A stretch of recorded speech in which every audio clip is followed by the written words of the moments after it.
tutorial, we will learn the process of applying for a PAN card, documents for proof of identity, tracking the status of the application.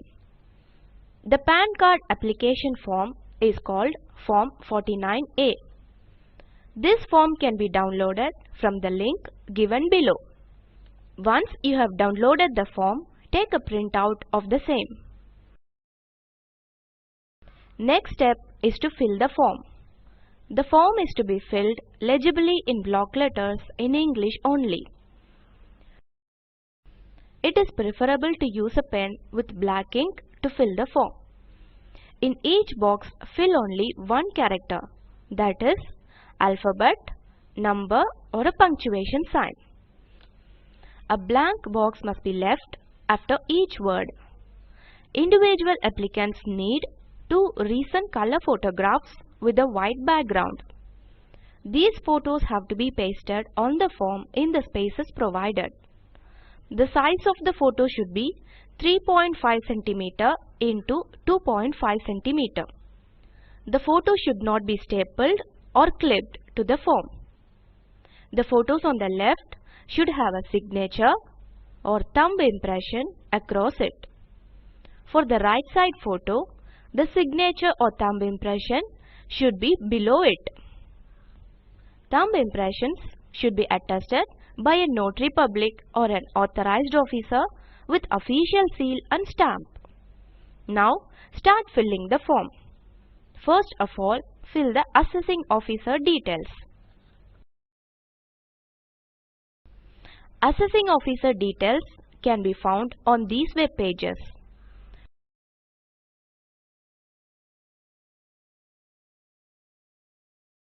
In the item 1 section, you have to fill in your personal details.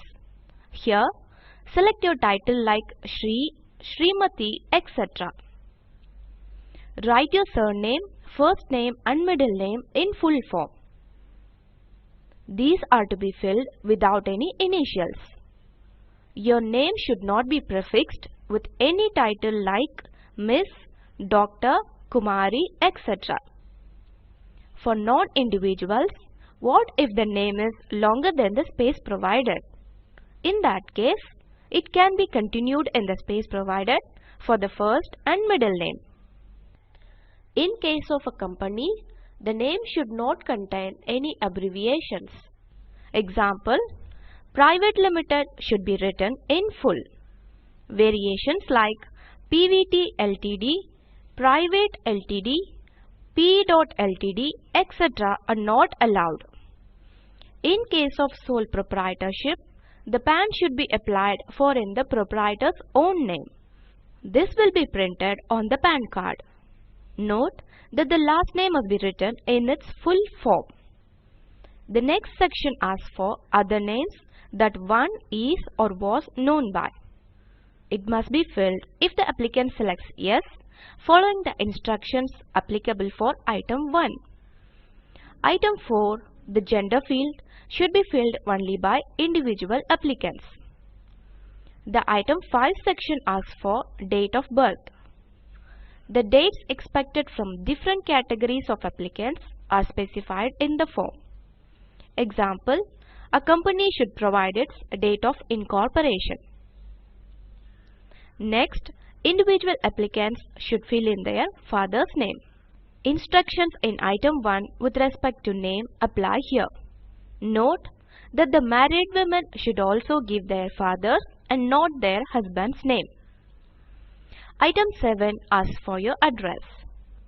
Residential address should be filled only by individuals, HUF, AOP, BOI or AJP. Individuals should give their office address here if they have a source of income. Example, business or profession. In case of firm, LLP, company, local authority or a trust, complete office address is mandatory. The address given by all the applicants should include these details: town, city, district, state or union territory, and PIN code. Foreign address must contain country name along with its zip code.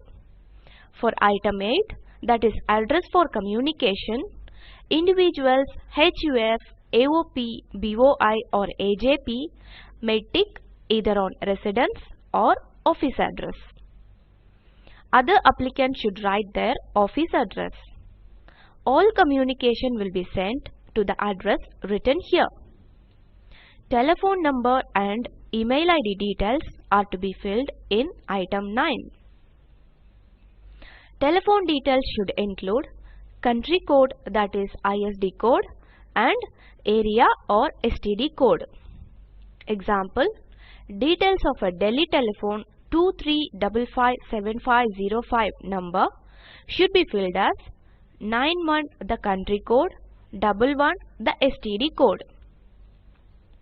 The numbers and the email ID are necessary to contact applicants in case of any discrepancy in the application, send the PAN card via email, SMS the status updates. In item 10, select the category status that is applicable. In case of limited liability partnership, the PAN will be given a firm status. Item 11 asks for registration of companies issued by the Registrar of Companies. Other applicants may mention registration number issued by the state or central government authority. Item 12. Citizens of India must enter their Aadhaar number if allotted. It should be supported by a copy of Aadhaar card. In item 13, applicants must indicate their source of income using a business or a profession code. These codes are available on page 3 of the form.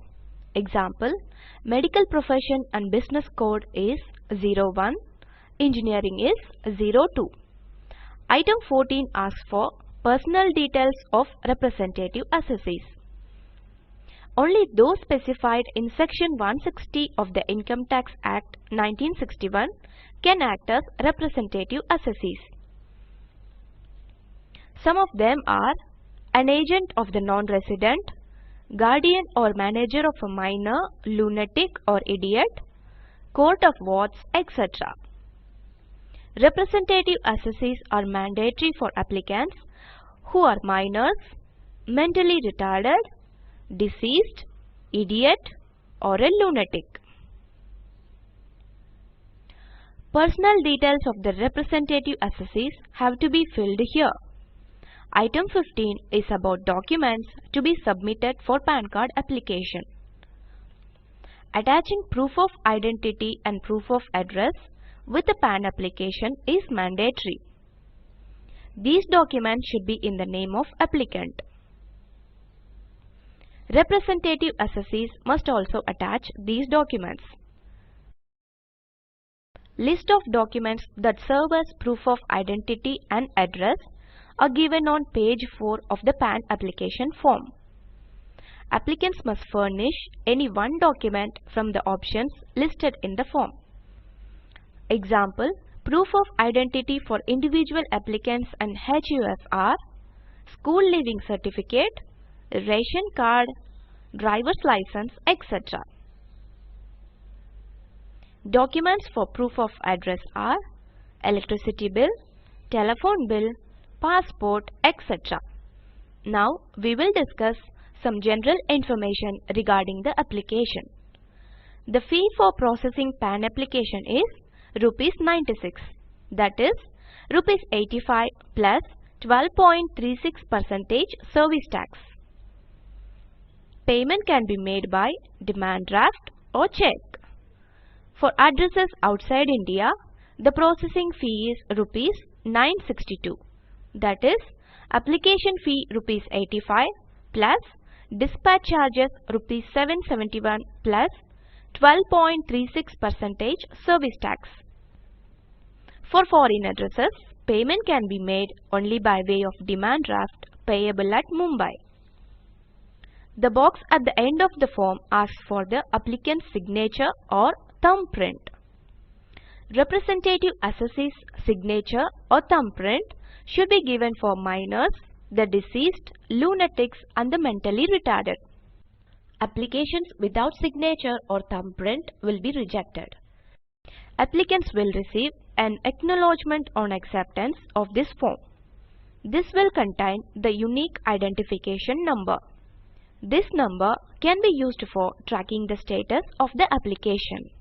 You can track its status using the Income Tax Department website or these websites.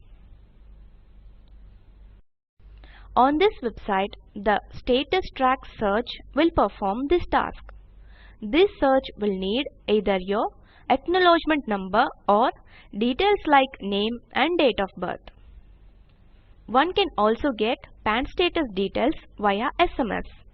SMS NSDL PAN space 15-digit acknowledgement number and send to 57575. The postal addresses are as shown.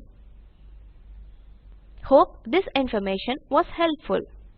Now let us summarize. In this tutorial, we have learned procedure to apply for PAN card, documents for proof of identity, and tracking the status of PAN. Watch the video available at the following link. It summarizes the spoken